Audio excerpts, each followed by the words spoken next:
भागती थी।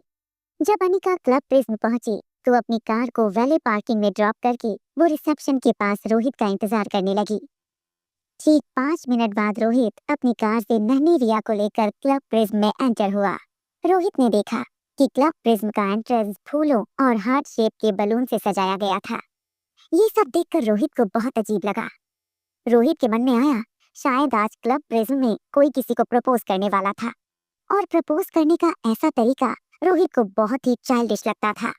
जैसे ही अनिका क्लब प्रिज्म के डाइनिंग हॉल के पास पहुंची, एक आदमी अनिका के पास आया और बड़े ही पोलाइटली अनिका से पूछा, क्या आप मिस अनिका हैं?"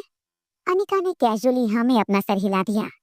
सामने खड़े आदमी ने अनिका से कहा, "please come with me ma'am." Anika को लगा हमेशा की तरह रोहित ने उसकी मीटिंग किसी प्राइवेट रूम में अरेंज की होगी, इसलिए बिना कुछ कहे अनिका उस आदमी को फॉलो करने लगी। थोड़ी कदम चलने के बाद अचानक अनिका के कदम एक रेड कारपेट पर पड़े। बॉल रूम से लेकर 10 मीटर तक एक लाल कालीन बिछाई गई थी और पूरे रास्ते में हार्ट शेप के बलून और गुलदस्ते सजाए गए थे।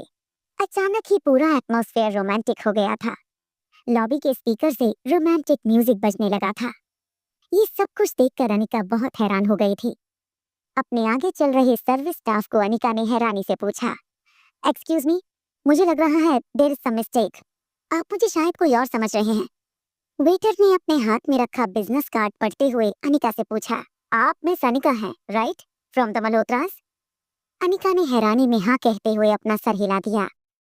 आगे चल रही होटल के स्टाफ ने अनिका से कहा, "then I am right ma'am, please follow me ma'am." Anika को इस वक्त रोहित पर चिढ़ हो रही थी। आखिर मीटिंग में ऐसी हरकतें अनिका की समझ से बाहर थी। अनिका बिना कुछ बोले उस आदमी के पीछे चलने लगी। तभी आगे चल रही सर्विस स्टाफ ने अनिका से कहा, "किसी खास व्यक्ति ने आपके लिए ये सब अरेंजमेंट की है। मुझे लगता है कोई आपको आज बहुत बड़ी सरप्राइज देना चाहता है। अब वो सरप्राइज क्या है वो मुझे तो पता है, मगर मैं आपको अभी नहीं बता सकता, क्योंकि अगर अभी मैंने आपको बता दिया तो फिर वो सरप्राइज सरप्राइज नहीं रहेगी।" होटल स्टाफ के मुंह से ये सारी बातें सुनकर रोहित के लिए अनिका का गुस्सा और बढ़ने लगा था। जैसे ही अनिका कॉरिडोर के एंड में पहुंची, बॉल रूम का दरवाजा अपने आप खुल गया। उस सर्विस स्टाफ ने इशारा करते हुए अनिका को अंदर जाने को कहा। जैसे ही अनिका रूम के अंदर एंटर हुई, उस आदमी ने पीछे से कमरा बंद कर दिया। ऑर्किड फ्लावर और रोज पेटल से सजे हुए कमरे को देखकर अनिका को सब कुछ बहुत ओवरवेलमिंग लगने लगा था।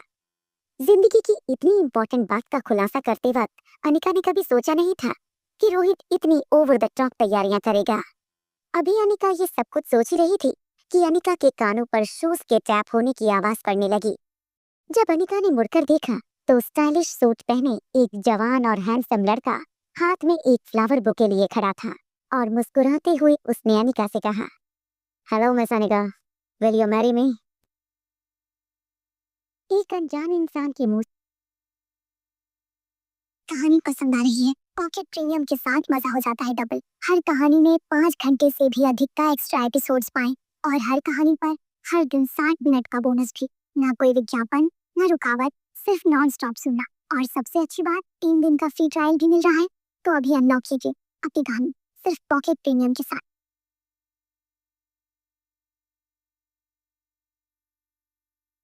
अन इंसान के मुंह से अचानक ही मैरिज प्रपोजल की बात सुनकर अनिका हैरान होकर उस इंसान के चेहरे की ओर देखने लगी। अनिका याद करने की कोशिश कर रही थी कि अपने घुटनों पर बैठे इस इंसान को क्या अनिका ने अपनी जिंदगी में पहले कभी देखा भी था। याद करने की तमाम कोशिशें जब नाकाम हो गईं, तब अनिका को इस बात का एहसास हो गया कि हाथ में गुलदस्ता लिए अपने घुटनों पर बैठे हुए इस आदमी को जानते तक नहीं थी। अनिका हैरान होकर बस विक्की की ओर देखे जा रही थी। विकी ने दोबारा बड़े ही आत्मविश्वास के साथ अपने हाथों का गुलदस्ता अनिका की ओर बढ़ाते हुए अनिका से कहा, "विल यू मैरी मी?" फिर अचानक ही रूम में रोमांटिक म्यूजिक बजने लगा। कमरे की रोशनी भी पूरी तरह से लाल लाइटिंग से सज गई थी और अलग अलग दिशाओं से लोग धीरे से अनिका और विकी के आसपास क्लैप करते हुए आ गए। ये लोग विकी के दोस्त थे जो आज विकी को चीयर करने उसके साथ आए थे।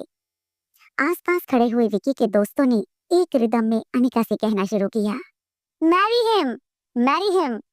जब अनिका ने गौर से आसपास खड़े विकी के दोस्तों को देखा, अनिका की नजर विकी के ठीक पीछे क्लैप कर रही डॉक्टर शालिनी पर पड़ी। डॉक्टर शालिनी अनिका की ओर देखकर स्माइल देने लगी। चेहरे पर एक जहरीली स्माइल के साथ डॉक्टर शालिनी भी विकी के दोस्तों की आवाज से आवाज मिलाकर कह रही थी, मैरी हिम। अनिका समझ नहीं पा रही थी कि आखिर उसके सामने ये सब कुछ हो क्या रहा था, और आखिर इस तरह मैरिज प्रपोजल देने वाला ये लड़का कौन था। अनिका विकी से कुछ पूछती उससे पहले विकी फिर से अपने पांव पर खड़ा हो गया और अनिका के ठीक सामने खड़े होकर अनिका से कहने लगा, उस डांस पार्टी में जब आपने लोगों को दीवाना बना दिया था, तब दूर से मैंने आपको देखा था। सच कहूं तो उसी दिन आपका जादू मुझ पर चल गया था, मगर जब फिर से मैंने आपकी तस्वीर देखी तो मुझे यकीन हो गया कि मुझे आपसे पहली नजर का प्यार हो गया है। फर्क सिर्फ इतना था कि मुझे इस बात का एहसास अभी अभी हुआ है।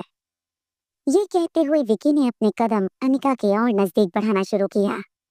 अनिका हैरानी के साथ साथ इस वक्त घबराहट भी महसूस कर रही थी।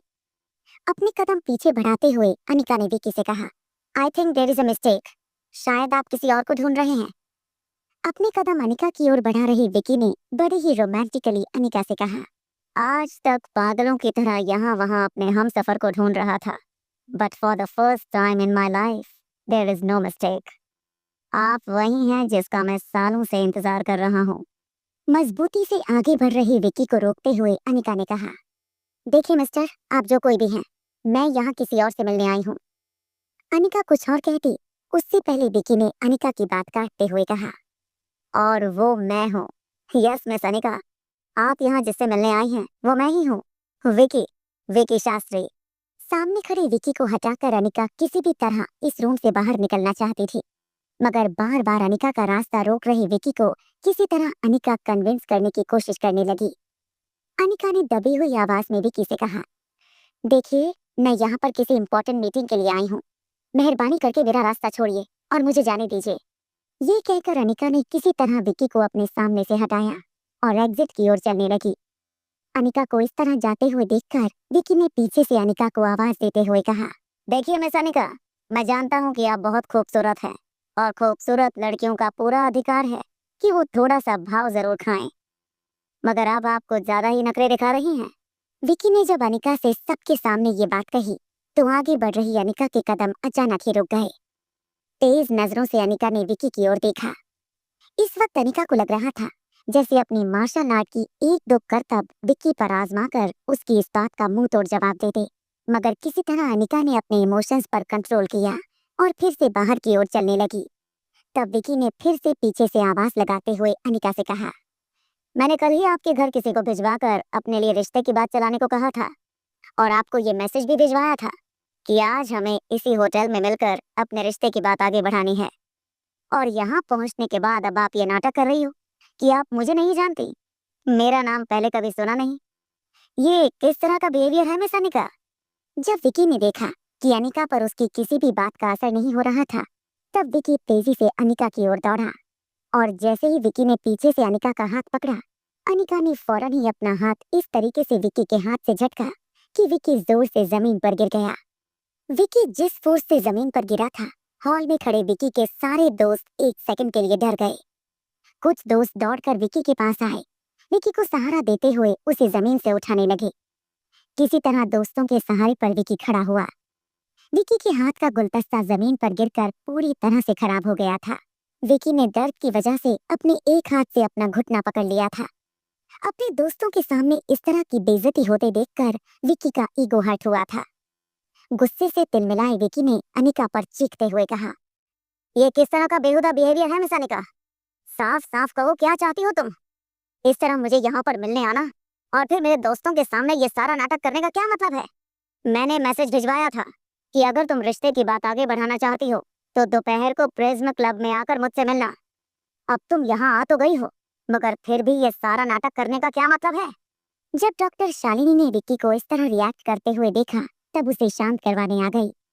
विक्की की छाती पर थपथपाते हुए डॉक्टर शालिनी ने अनिका से कहा, देखो, अगर तुम्हें विक्की की पर्सनैलिटी या उसके लुक्स पसंद नहीं आए हैं, वो बात अलग है। रिश्ते को ठुकराने के और भी कई रास्ते थे। इस तरह उसके दोस्तों के सामने उसकी इंसल्ट करने का क्या मतलब था?